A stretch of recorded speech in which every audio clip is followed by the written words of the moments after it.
நகராட்சி மன்ற துணைத் தலைவருமான மரியாதைக்குரிய சகோதரர் கிராம குணசேகரன் அவர்கள் கண்டன உரையாற்றுவார்கள்.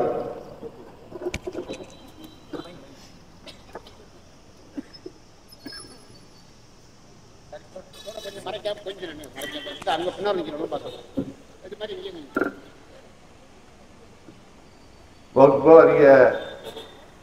மத்திய அரசு கொண்டு வந்திருக்கின்ற சட்டத்தை எதிர்த்து தமிழகம் முழுவதும் இந்திய கம்யூனிஸ்ட் கட்சியின் சார்பாக நடைபெறுகின்ற ஆர்ப்பாட்டத்தை தொடர்ந்து அதிராமண்டலத்திலும் இந்திய கம்யூனிஸ்ட் சார்பாக நடைபெறுகின்ற ஆர்ப்பாட்டத்திற்கு தலைமையேற்றிருக்கக்கூடிய அருமை அண்ணன் அவர்களே, வருகையிருக்கக்கூடிய அண்ணன் பக்கீர்சாமி உள்ளிட்ட இந்திய கம்யூனிஸ்டினுடைய தலைவர்களே, நகர இந்திய கம்யூனிஸ்டினுடைய செயலாளர் அன்பு சகோதரர் ராஜாமணியன் உள்ளிட்ட அனைவருக்கும் என்னுடைய வணக்கம். இன்றைக்கு இந்தியா முழுவதும் ஒரு பாசிச அரசு நடைபெறுகிறது. நம்முடைய இந்தியா என்பது பல்வேறு மதங்களை, பல்வேறு ஜாதிகளை உள்ளடக்கிய ஒரு சமத்துவ நாடு. இந்த நாடு மிகப்பெரிய ஒரு ஜனநாயக நாடாக இன்றைக்கு உலகத்திற்கு வெளிச்சம் பெற்று கொண்டிருக்கிறது. ஆனால் சமீபமாக 2-3 முறை ஆட்சிக்கு வந்த பாரதிய ஜனதா இந்த நாட்டை துண்டாடுவதற்காகவும் இங்கு வாழ்கின்ற பெரும்பான்மை மக்களை தூண்டிவிட்டு அவர்கள் மூலம் ஆட்சியை தக்க வைத்துக் கொள்வதற்காகவும் இங்கு வாழ்கின்ற சிறுபான்மை மக்களாகிய முஸ்லிம்களை குறிவைத்து அவர்களுக்கு எதிரான சட்டங்களை தொடர்ந்து ஒன்றொன்றாக நிறைவேற்றி அவர்களுக்கு இன்னலை ஏற்படுத்துகிறார்கள். இதை நாம் முற்றிலும் எதிர்க்க வேண்டும் என்பதற்காக நம்முடைய தமிழக முதல்வர் அந்த வகுப்பு சட்டமாக இருந்தாலும் மத்திய அரசு கொண்டு வருகின்ற மாநிலங்களுக்கு எதிரான எந்த சட்டங்களாக இருந்தாலும் இன்றைக்கு துணிவோடு எதிர்க்கின்ற காரணத்தினால் இன்றைக்கு அகில இந்திய அளவில் நம்முடைய முதல்வர் அவர்கள் மிகப்பெரிய ஒரு மாநில சுயாட்சியை மீட்டுக் கொடுக்கின்ற ஒரு முதல்வராக இன்றைக்கு உருவெடுத்திருக்கிறார்கள் என்பதை இந்த நேரத்தில் நான் நினைவுபடுத்தி, எந்த கால சூழ்நிலையும் பெருந்தலைவர் பெரியார், பெருந்தலைவர் காமராஜர், நம்முடைய பேரறிஞர் அண்ணா, தலைவர் கலைஞர், அதற்கு பின்னால் இப்பொழுது இருக்கின்ற நம்முடைய முதலமைச்சர் மு.க. ஸ்டாலின் வரை எந்த காலகட்டத்திலும் இந்த சிறுபான்மை மக்கள் பக்கம்தான் நின்று அரசியல் செய்திருக்கிறார்கள். அவர்களுக்கு உறுதுணையாக இருந்திருக்கிறார்கள். அந்த வகையில் இன்றைக்கு தமிழகத்தில் அமைக்கப்பட்டிருக்கின்ற இந்த கூட்டணி ஒரு நிறுத்த கூட்டணியாக இன்றைக்கு மத்திய அரசு எடுக்கின்ற பாசிச கொள்கைகளுக்கெல்லாம் எதிரியாக இந்த கூட்டணி வலுவோடு இருக்கிறது. இந்த கூட்டணி இருக்கின்ற வரை தமிழகத்தில் எந்த கும்பனாலும் நுழைய முடியாது என்பதை இந்த நேரத்தில் நான் சொல்லிக்கொண்டு, நம்முடைய இந்த சட்டத்திற்கு எதிர்ப்பாக நம்முடைய தமிழக சட்டமன்றத்தில் சட்டம் நிறைவேற்றியிருக்கிறார்கள். அந்த சட்டத்தையும் நிறைவேற்றி நாம் வெற்றி பெறுவோம் என்று இந்த நேரத்தை சொல்லி இந்த முன்முயற்சி எடுத்துக்கொண்ட இந்திய கம்யூனிஸ்ட் கட்சிக்கு எங்களுடைய வாழ்த்துக்களையும் நன்றியும் சொல்லி விடைபெறுகிறேன். நன்றி, வணக்கம். அழைப்பை ஏற்று வருகை தந்து இந்த நிகழ்ச்சியில் சிறப்பித்து தந்த மரியாதைக்குரிய சகோதரர் ராமகுணசேகரர்களுக்கு இந்திய கம்யூனிஸ்ட் கட்சியின் சார்பில் நகராட்சியின் சார்பில் நன்றி. அடுத்தபடியாக விவசாய சங்கத்துடைய மாவட்ட துணைத் தலைவர் மரியாதைக்குரிய தோழர்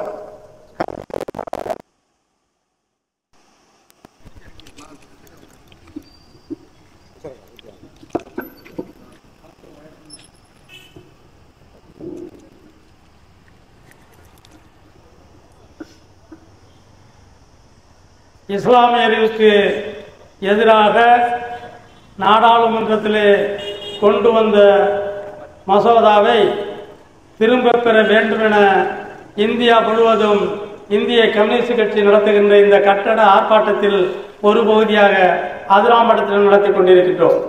இந்த கண்டன ஆர்ப்பாட்டத்திற்கு தலைமை ஏற்றிருக்கின்ற இந்திய கம்யூனிஸ்ட் கட்சியினுடைய ஒன்றிய செயலாளர் புவியஸ் குப்தா அவர்களே, நகர செயலாளர் ஆஜாமதீன் அவர்களே, எனக்கும் முன்னாலே இங்கே நிறையான கருத்துக்களை சொல்லி பேசி முடித்து இருக்கின்ற மரியாதைக்குரிய தோழர்களே, திராவிட முன்னேற்ற கழகத்தினுடைய நகர துணைத் தலைவர் அருமை மாப்பிள்ளை ராம குணசேகரன் அவர்களே, எனக்கும் பின்னாடி பேச இருக்கின்ற மாவட்ட துணை செயலாளர் சக்திவேல் அவர்களே, மாவட்ட விசா செயலாளர் தீத்தோசா செயலாளர் பகீர்சாமி அவர்களே, எங்களுடைய மாவட்ட செயலாளர் வருகை தந்திருக்கின்ற அனைவருக்கும் முதற்கண் நன்றியை தெரிவித்துக் கொண்டு, இந்த மாதிரியான சட்டம் என்பது நாடாளுமன்றத்தில் கொண்டு வர வேண்டிய அவசியம் இல்லையா? ஒரு மசோதாவை கொண்டு வர வேண்டும் என்று சொன்னால் அது மக்களுக்கு பயன்படக்கூடிய சட்டமாக இருக்க வேண்டும். ஆனால் மக்களை பாதிக்கக்கூடிய சட்டத்தை இந்த மோடி அரசாங்கம் கொண்டு வருகிறது என்று சொன்னால் இதுதான் ஒரு விந்தையான 10 ஆண்டு கால அரசியலாக இருக்கிறது. ஆகவே இந்த 10 ஆண்டு கால அரசியலில் இந்த மோடியுடைய அரசாங்கம் இப்படிப்பட்ட மத சார்புள்ள மக்களையும் தாழ்த்தப்பட்ட இனத்தார்களையும் இனமாகவும் மதமாகவும் பிரித்து யாருக்கும் சொத்து சேர்க்கக்கூடிய ஒரு தனிநபராக மாறிக்கொண்டிருக்கின்றார். இவரை இந்த 10 ஆண்டு காலம் இந்த நாட்டில் ஆளவிட்டது மிகவும் நம்மளுடைய குறை. ஆகவே எப்படி இவர்கள் வெள்ளையர்களை வேண்டாம் என்று இந்த நாட்டை விட்டு விரட்ட வேண்டும் என்று நம்ம நினைத்த போது வெள்ளையர்கள் இந்த நாட்டை ஆண்டால் என்ன வீண் போகாது, அதனால என்ன நமக்கு குறை என்று சொல்லி வெள்ளையர்களை போக வேண்டாம் என்று சொன்ன அந்த துரோகிகளை வெள்ளையர்களை விரட்டிய போது அவர்களை விரட்டியிருக்க வேண்டும். ஆனால் அதற்கு மாறாக இந்த சுதந்திர போராட்டத்தில் உயிர் தியாகம் செய்த இஸ்லாமியர்களை இந்த நாட்டில் வந்து பல இடையூறுகளை செய்து அவர்களுக்கு என்னென்னமோ குறையை தீர்ப்பது போல பாதுகாப்பது போல எனக்கு முன்னால் பேசிய தோழர் குமரன் சொன்னது போல ஏமாற்றுகின்ற இந்த அரசியல் சாசன திருத்த மசோதா சட்டத்தை ஒருபோதும் மக்கள் ஏற்றுக்கொள்ள முடியாது. அதிலும் இங்கே இருக்கின்ற கூட்டணி வலுவான கூட்டணி, இது நாடு பூரா வலுவான கூட்டணியா அமைந்துவிடும் என்ற ஒரு பயத்தில் மோடி செய்து கொண்டிருக்கின்றார்கள். ஆனால் தமிழ்நாட்டை பொறுத்த மட்டில் மோடியினுடைய எந்த சாலாக்கியமும் இங்கே நடைபெறாது. ஆகவே அவர் மொழி பிரச்சனை இருக்கலாம், நிதி பிரச்சனை இருக்கலாம், வக்போடு பிரச்சனை இருக்கலாம், எந்த பிரச்சனையை தொட்டாலும் தமிழ்நாட்டில் முடியாது என்பது அவருக்கும் தெரிந்த ஒரு உண்மை.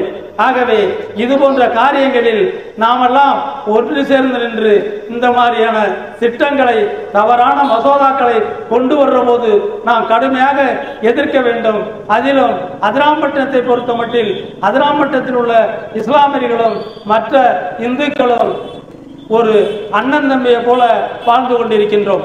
நானும் எனக்கு முன்னால் பேசிய உமேஷ் குப்தா சொன்னது போல நானும் இந்த கல்லூரியில் 1972 படித்தவன் தான்.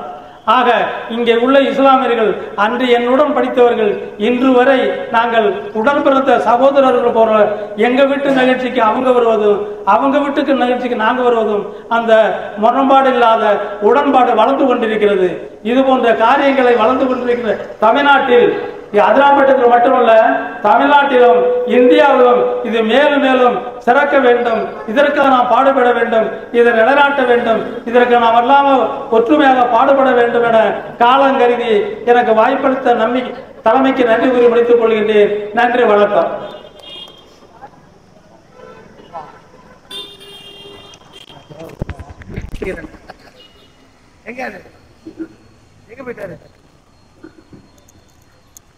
அடுத்ததாக நம்முடைய மாவட்ட நிர்வாக குழு உறுப்பினர் தோழர் திருநாவுக்கரசு அவர்களை கண்டன உரை நிகழ்த்துமாறு அன்புடன் அழைக்கின்றேன்.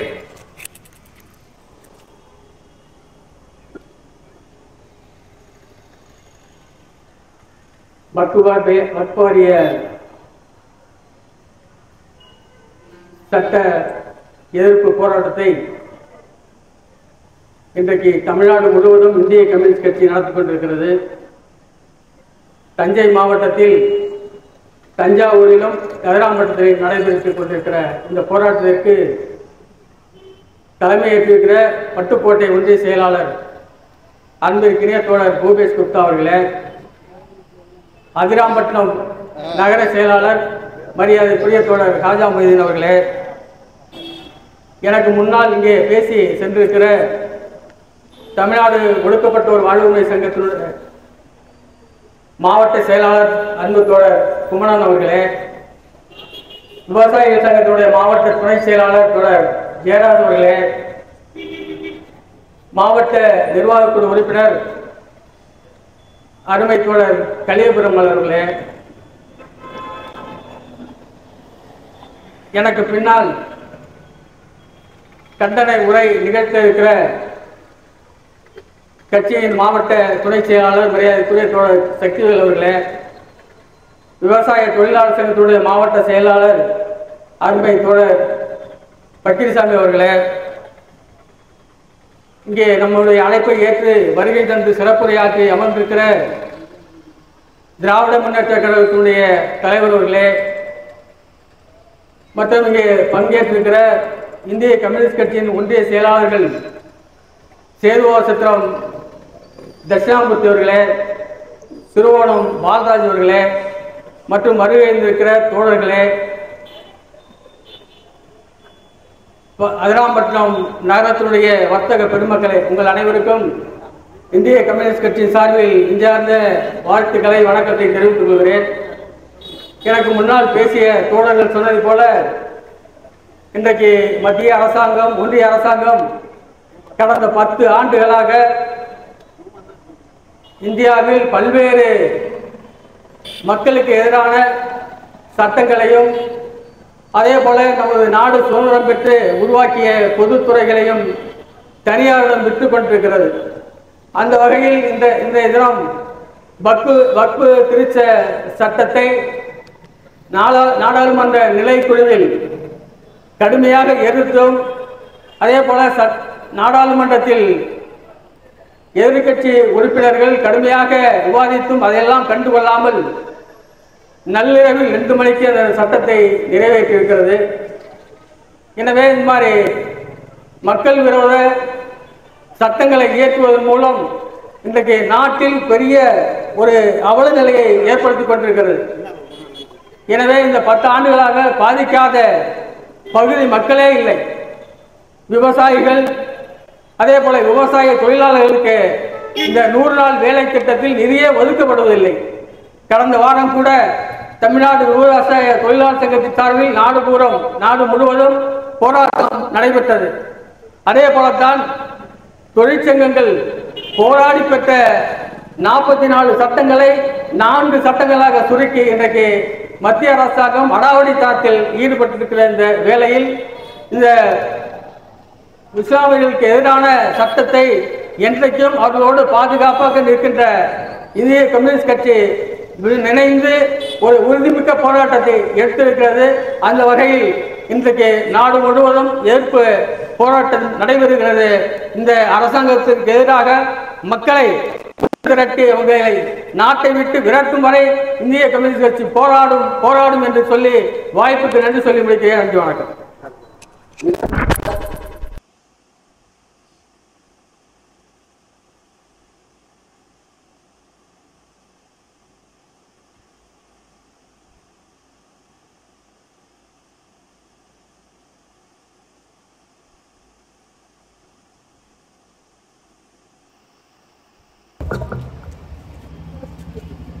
இன்றைய தினம்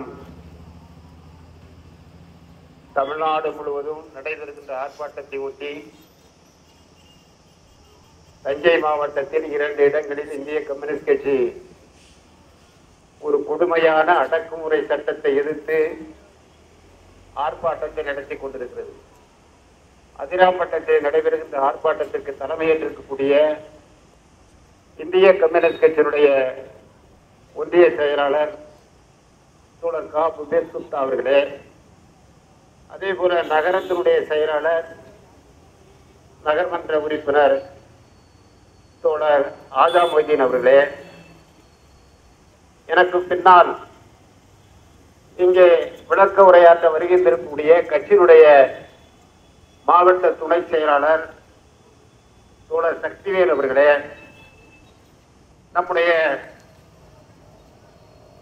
மாவட்ட நிர்வாக குழு உறுப்பினர்கள் தோழர்கள் திருநாவுக்கரசு அவர்களே, கலியபெருமாள் அவர்களே, இதில் கலந்திருக்கக்கூடிய ஒன்றிய செயலாளர்கள் சேதுவா சத்திரம் கிருஷ்ணாமூர்த்தி அவர்களே, மதுக்கூர் தோழர் முத்துராமன் அவர்களே, திருவோணம் தோழர் பால்ராஜ் அவர்களே, அதே போல ஒடுக்கப்பட்டோர் வாழ்வுரிமை இயக்கத்தினுடைய மாவட்ட செயலாளர் ஓய்வு பெற்ற தலைமை ஆசிரியர் தோழர் குமணன் அவர்களே, பட்டுக்கோட்டை நகரத்தினுடைய செயலாளர் தோழர் எம் சுதாகர் அவர்களே, அதே போல மாவட்ட குழு உறுப்பினர்கள் தோழர் தனசேரி அவர்களே மற்றும் எல்லோரையும் சொல்லிட்டு இருக்கோம்னா அனைவரும் இந்த பத்திரிகையில் கண்டுள்ள தோழர்களே, நாம் நடத்துகின்ற இந்த ஆர்ப்பாட்டத்திற்கு இன்றும் போல் இன்றும் அதிராம்பட்டினம் நகரத்தில் திராவிட முன்னேற்ற கழகத்தினுடைய நகர செயலாளரும் நகர்மன்றத்தினுடைய துணைத் தலைவருமான அன்பு சகோதரர் ராம குணசேகரன் அவர்களே, அவரோடு வருகின்றிருக்கக்கூடிய திராவிட முன்னேற்ற கழகத்தினுடைய தோழர்களே, உங்கள் அனைவருக்கும் என்னுடைய வணக்கத்தை முதலில் தெரிவித்துக் கொள்கிறேன். சுருக்கமாக சொல்ல வேண்டும் என்றால், தலைமையேற்று பேசிய தோழர் புபேஷ் குப்தா அவர்களும் அதே போல ஆதாமதீன் அவர்களும் நகரத்தினுடைய செயலாளர் தோழர் எம் சுதாகர் அவர்களும் நம்முடைய அதிராம்பட்டினத்துடைய நகர செயலாளர் ஆதாமதீன் அவர்களும் 4 பேரும் விவரமாக இந்த சட்டத்தினுடைய நோக்கங்களை பற்றி சொல்லிவிட்டார்கள். அதே நாங்கள் மீண்டும் சொல்லிக் கொண்டிருக்க வேண்டிய அவசியம் அதிகம் இல்லை என்று நான் கருதுகிறேன். ஆனால் பொதுவான நாட்டுக்கு ஒரு அபாயம் ஏற்பட்டிருக்கிறது. நம்முடைய நாடு மிக பெரும் அளவிலே அடிமையாக இருந்த காலத்தில் 300 ஆண்டு காலம் அனைவரும் ஒன்று சேர்ந்து, ஒரு குரூப்பை தவிர, அந்த குரூப் தான் இன்னைக்கு ஆட்சிக்கு வந்திருக்கு, அந்த குரூப்பை தவிர அனைவரும் ஒன்று சேர்ந்து வெள்ளையனை வெளியேற்ற வேண்டும் என்பதற்கு கடுமையான போராட்டத்தை நடத்தியிருக்கிறோம். அந்த போராட்டத்தில் டெல்லி சென்ற தோழர்களுக்கு தெரியும், இங்கு நிரம்ப தொடர்பு டெல்லியோடு இருக்கக்கூடிய வியாபார பெருங்குடி மக்கள், அதிலும் குறிப்பாக இஸ்லாமிய பெருமக்கள் நிரம்ப இருக்கிறார்கள். டெல்லியிலே இந்திய கேட் என்று ஒன்று இருக்கிறது. அந்த இந்திய கேட்டினுடைய வாசலிலே ஒரு நாட்டு விடுதலைக்காக போராடியவருடைய வரலாறுகள் எழுதப்பட்டிருக்கிறது. அந்த வரலாற்றில் 97,000 பேர், 97,642 பேர் நான் கருதுகிறேன். அந்த 97,042 பேர்ல 47,630 தோழர்கள் இஸ்லாமிய பெருமக்கள் கொல்லப்பட்டிருக்கிறார்கள். 96 பேர்ல 96,000 பேர்ல 47,000 பேர் இஸ்லாமிய பெருமக்கள் வரிசையாக எழுதப்பட்டிருக்கிறது. தூக்கிலிடப்பட்டார்கள், சுட்டுக் கொல்லப்பட்டார்கள். அந்தமான் சிறையிலே கொல்லப்பட்டு சிறையிலே 10 ஆண்டு 12 ஆண்டு காலம் அங்கேயே செத்து போனார்கள். 3 கட்சிகள் போராடியது அந்த நேரத்திலே. இந்திய தேசிய காங்கிரஸ் கட்சி, இந்திய கம்யூனிஸ்ட் கட்சி, முஸ்லிம் லீக் கட்சி. இந்த 3 கட்சிகளும் தான் இந்தியாவிலே வெள்ளையரை விரட்ட வேண்டும் என்று பெரிய போராட்டத்தை நடத்தினார்கள். அந்த போராட்டம் நடத்திய நேரத்தில் நம்மோடு சேர்த்து இந்த சவாக்கர்னு ஒருத்தர் இருக்கார்ல, RSS செத்து போனார், அவரையும் போலீஸ்காரன் பிடிச்சிட்டு போட்டாங்க. பிடிச்சு கொண்டு போய் அந்தமான் சிறையிலே போட்டவுடன் அந்த பெரிய மனுஷால் என்ன பண்ணார்னா 8 மன்னிப்பு கடிதங்களை எழுதி கொடுத்தார் மகாராணிக்கு. மாண்புமிகு மகாராணி அவர்களே, நான் சுதந்திரத்துக்காக போராடவில்லை, உங்களை எதிர்த்து நான் போராடவில்லை, உங்களுக்கு நாங்கள் தொடர்ந்து அடிமையாக இருக்கிறோம், நீங்கள் சொல்லுகின்ற வேலைகளை கேட்டுக்கொண்டிருக்கிறோம் என்று சொல்லி ஒரு மன்னிப்பு கடிதாசி 8 முறை எழுதி கொடுத்தார் மகாராணிக்கு. 7 முறை அந்த அம்மாவுக்கு கிடைச்சிருச்சு, ஒரு முறை கிடைக்கல, விடுதலை பண்ணி விட்டாங்க. அந்த கட்சி தான் இன்னைக்கு ஆட்சியில் இருக்கு. அந்த பாரதிய ஜனதா கட்சி தான் இன்றைக்கு ஆட்சியிலே இருக்கிறது. அந்த RSS கொள்கை தான் இன்றைக்கு ஆட்சி நடத்துகிறது. எனவேதான் எங்களுடைய தோழர் ஆஜாமதீன் அவர்கள் ஒரு வருத்தத்தோடு சில விஷயத்தை சொன்னார். இங்கே நீங்கள் எல்லாம் பெருந்திரளாக 32,000 மக்கள் இருக்கக்கூடிய பகுதியிலே நிரம்ப நீங்கள் வந்து ஆதரவு தர வேண்டும் என்று. இன்னைக்கு ஒரு பெரிய ஆபத்து ஏற்பட்டிருக்கிறது நம்மளுடைய நாட்டுக்கு. வீடு பத்தி எரிந்து கொண்டிருக்கிறது. எல்லாரும் கையில கிடைச்ச தண்ணி கிடைச்சிச்சோ, கல் கிடைச்சிச்சோ, மண்ணு கிடைச்சிச்சோ அள்ளி ஊத்தி நெருப்பு அணைக்கணும். அந்த பணியைத்தான் இந்திய கம்யூனிஸ்ட் கட்சி, திராவிட முன்னேற்ற கழகம் தலைமையில் இருக்கக்கூடிய கூட்டணி கட்சிகள் இன்றைக்கு செய்து கொண்டிருக்கிறது தமிழ்நாட்டில். அதை நான் சுருக்கமாக நேரம் இருந்தால் உங்களுக்கு பின்னால் 2 வார்த்தை சொல்லி முடிக்கலாம். ஆனால் அந்த கட்சியினுடைய கொள்கைதான் இங்கே பல பேர் நாங்கள் யாரையும் தாக்கணும் அல்லது கொச்சப்படுத்தணும் அசிங்கப்படுத்தணும் இந்த கூட்டம் போடவில்லை, இது ஆர்ப்பாட்டம் பண்ணவில்லை. நாட்டினுடைய நிலைமையை அதிராம்பட்ட மக்கள் புரிந்து கொள்ள வேண்டும். மிக பெரும் தியாகத்தை செய்து பெற்ற நாம் இந்த இஸ்லாமியர்களுக்கு எந்த உரிமையும் இல்லை என்று மோடியும் அமித்ஷாவும் சேர்ந்து இன்றைக்கு நாடாளுமன்றத்திலே அவர்களுடைய உரிமைகளை காதிலே போட்டு மிதித்து இன்றைக்கு சட்டத்தை நிறைவேற்றுகிறார்களே, அதை எதிர்த்து தான் நம்ம போராடிட்டு இருக்கோம். பகதூர் ஷா என்று ஒரு பேர், ஒரு முஸ்லிம் மன்னர், அவரை கைது செஞ்சுட்டு போறாங்க. அவர் ஒரு மன்னர், பல பேரை கைது பண்றாங்க, அவரையும் கைது பண்ணி போய் சிறையில் போட்டிருக்காங்க. அந்த இதுல பர்மாவில் செயலில் கிடக்கக்கூடிய பகதூர் ஷாவுக்கு ஒரு பெரிய தாம்பலத்தில் துணியை போட்டு மூடி வெள்ளக்கார அதிகாரி கொண்டு போறாங்க. அவங்களுக்கு ஒரு பரிசு கொண்டு வந்திருக்கேன், அதை பெற்றுக்கொள்ளுங்கள் என்று பகதூர் ஷா கையில் கொண்டு போய் கொடுக்கிறான். கண்ண ஜெயிலில் இருக்கக்கூடிய பகதூர் ஷாவை திறந்து தட்டை திறக்கிறான்.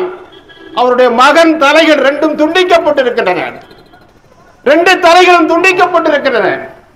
எனவே அந்த பகதூர் ஷா பார்த்து சிரிக்கி சொல்லுகிறார், இதை செய்வீர்கள் என்று எனக்கு தெரியும், என்னுடைய குடும்பம் எப்படி நசுக்கப்படும் என்பதை தெரியும், நாட்டுக்காக என்னுடைய மகன் 2 பேரும் உயிரிழந்திருக்கிறார்கள் என்று அங்கே தைரியமாக சுட்டிக்காட்டிய பகதூர் ஷாவுக்கு 600 ரூபாய் மாதம் சம்பளம்னு சொல்லி வெள்ளக்காரன் அனுப்பினான். போட நாய அந்த பணத்துக்கு வேண்டான்னு அனுப்பிச்சு விட்டாரு. எனவே அப்படிப்பட்ட வீரமிக்க போராட்டத்தை நடத்திய இஸ்லாமிய பெருமக்கள் இன்னைக்கு 140 கோடி மக்களில் 42 கோடி இந்த தேசத்திலே வாழ்ந்து கொண்டிருக்கூடிய மக்கள், அந்த மக்களுடைய உழைப்பில் இருந்து, அந்த மக்களுடைய ஆதரவில் இருந்து சாதி மதத்துக்கு அப்பாற்பட்ட வகையில் கடை வச்சிருக்காங்க, டீ கடை வச்சிருக்காங்க, தொழில் நடத்துறாங்க. அவர்களுக்கு பல பேருக்கு இந்து என்றும் முஸ்லிம் என்றும் கிறிஸ்தவர் என்றும் பாராமல் வேலை கொடுக்கிறார்கள், ஒன்னா பழகுகிறார்கள், தாயை பிள்ளையாக இருக்கிறார்கள், மாமமச்சினமாக இருக்கிறார்கள். எனவே அவர்களை இன்றைக்கு விரோதப்படுத்தக்கூடிய வகையிலே நாடாளுமன்ற நிலைக்குழு தோழர் திருநாவுக்கரசு தான் சொன்னார் நினைச்சேன்.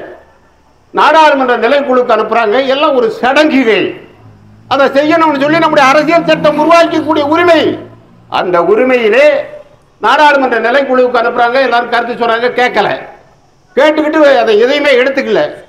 நாடாளுமன்றத்தில் 542 உறுப்பினர்களுடைய நாடாளுமன்றத்தில் அதிராம்பட்டத்தில் நடக்கக்கூடிய இந்த விஷயத்தை கூட, இந்த ஆர்ப்பாட்டத்தை கூட அரை மணி நேரத்திலே நம்முடைய பிரதமருக்கும் நம்முடைய தமிழ்நாடு முதல்வருக்கும் சொல்லுகின்ற செய்தியை சொல்லுகின்ற அமைப்பு இங்கே செயல்பட்டு இருக்கு. இங்கே இருந்து நம்முடைய உளவுத்துறை சார்ந்தவர்கள் விவரங்களை சேகரித்துக் கொண்டிருக்கிறார்கள். நாங்கள் கேட்டுக்கொள்வதெல்லாம் இப்படி ஒரு கொடுமையான சட்டத்தை நாடாளுமன்றத்திலே விவாதிக்கவில்லை. 3ஆம் தேதி, இந்த மாதம் 3ஆம் தேதி நாடாளுமன்றத்திலே ஒரு விவாதத்தை செய்தது போல நாடகத்தை நடத்தி சட்டத்தை நாடாளுமன்றத்தில் நிறைவேற்றுகிறார்கள்.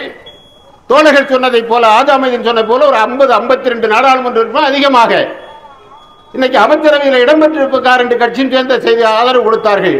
4ஆம் தேதி மக்களவையிலே அதை உடனடியாக நிறைவேற்றுகிறார்கள். 5ஆம் தேதி சட்டமாக ஆக்கப்பட்டு விட்டது. நேற்றைய தினம் 8ஆம் தேதி அரசினுடைய இதழிலே சட்டத்திலே குடியரசுத் தலைவர் கையெழுத்திட்டு சட்டமாக்கப்பட்டிருக்கிறது. எவ்வளவு கொடுமை இது, எவ்வளவு அவசரம் இது! ஒரு பெரிய விஷயம். ஒரு 42 கோடி மக்கள், அவர் நடத்துகின்ற நிறுவனங்கள். தோழர் குமணன் ரொம்ப விவரமா சொன்னாரு, எப்படிப்பட்ட முறையில் இந்த விவாதங்கள் செய்யப்பட்டன, எவ்வளவு அடிக்கிறவன் அவனே, நியாயம் கேட்கிறவனே, தீர்ப்பு சொல்லுதவனே. எனவே அந்த அடிப்படையிலே இன்னைக்கு மாவட்ட ஆட்சித்தலைவருக்கு இந்த வக்ஃபுடைய சட்டத்தை திருத்தி அதிகமான சொத்து இந்தியாவில் இருக்கக்கூடிய அந்த சொத்துக்களை பறிக்க வேண்டும். தோழர்களே, இங்கே வந்திருக்கக்கூடியவர்கள் புரிந்து கொள்ள வேண்டும், நாங்கள் எங்களுடைய அரசியல் கடமையை செய்து கொண்டிருக்கிறோம். அந்த மக்கள் மீது எங்களுக்கு இருக்கக்கூடிய நம்பிக்கையை நாங்கள் செய்து கொண்டிருக்கிறோம். இந்திய கம்யூனிஸ்ட் கட்சியை உருவாக்கிய தலைவர்களிலே மிக பெரும் தலைவர்கள் இஸ்லாமிய சமூகத்தைச் சேர்ந்தவர்கள். உத்தரப்பிரதேசத்திலும் பல மாநிலங்களிலும் அந்த அவர்கள் தான் 100 ஆண்டு காலத்தில் நாங்கள் செயல்பட்டுக் கொண்டிருக்கிறோம். 100 ஆண்டுக்கு முன்னாலே இஸ்லாமிய பெருமக்கள் தான் இந்திய கம்யூனிஸ்ட் கட்சியை ஒரு சமத்துவத்தை இந்தியாவிலே உருவாக்க முடியும் என்பதற்கு ஆதரவு கொடுத்து தலைமை ஏற்று கட்சியை உருவாக்கினார்கள். அப்படிப்பட்ட நிலையிலே தான் அந்த பகுதி மக்கள் பாதிக்கப்படுகின்ற பொழுது எங்களால் பொறுத்துக் கொள்ள முடியல, வீதிக்கு வந்திருக்கிறோம். எனவே ஒன்று சேர்ந்த நம்முடைய பக்கத்து நாடு இலங்கையில எப்படி ஜனாதிபதியும் அதுக்கு இருந்தவர்கள் இரவோடு இரவாக அடித்து துரத்தப்பட்டார்களோ அது போன்ற சம்பவங்கள் இந்த கொடியவர்களில் இருக்க ஆட்சியை படைத்திருக்காமல் அவர்களை விரட்ட வேண்டும் என்பதற்கு நடவடிக்கை எடுக்க வேண்டும். ஆட்சி யாருக்கு என்பது வேறுபட்ட விஷயம். யாரோ ஒருத்தர் பிரதமர், யாரோ ஒருத்தர் உள்துறை அமைச்சர், அது இருக்கட்டும், எந்த கட்சியோ ஒருத்தர் இருக்கட்டும்.